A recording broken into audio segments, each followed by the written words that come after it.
இன்று வளர்பிறை பஞ்சமி. நம் வாராகி அன்னையை வழிபட்டு வாழ்வில் வளம் பெறக்கூடிய நாளாகும்.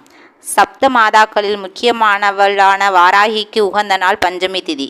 அதுவும் செவ்வாய்க்கிழமை அன்று வந்திருப்பது மிகவும் சிறப்புக்குரியதாகும் அன்பர்களே.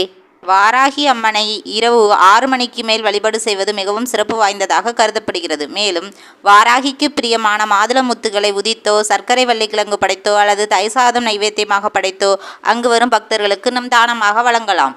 நம் பொதுத் தேர்வுக்கு தயாராகி கொண்டிருக்கும் நம் மாணவ கண்மணிகளுக்காக நம் இன்று வேண்டிக்கொண்டு பெற்றோர்களான நம் ஆலயம் சென்று அன்னையை வழிபட்டு வேண்டிக் கொண்டோமானால் நினைத்த நேரத்தில் நினைத்ததை வெற்றியாக்கி கொடுக்கும் நம் அன்னை நம் பிள்ளைகளுக்காக வெற்றி வாய்ப்பை வாங்கி தருவாள் அல்லவா. அன்னையை அன்போடு தொழுது அவளின் ஆசி பெறுவோம் அன்பர்களே. இந்த வீடியோ உங்களுக்கு பிடிச்சிருந்தா கமெண்ட்டில் சொல்லுங்கள், லைக் பண்ணுங்கள், ஷேர் பண்ணுங்கள், சப்ஸ்கிரைப் பண்ணுங்கள். பாய் பாய் ஃப்ரம் சக்தி சிவா. ஓம் வாராகி தாயே போற்றி.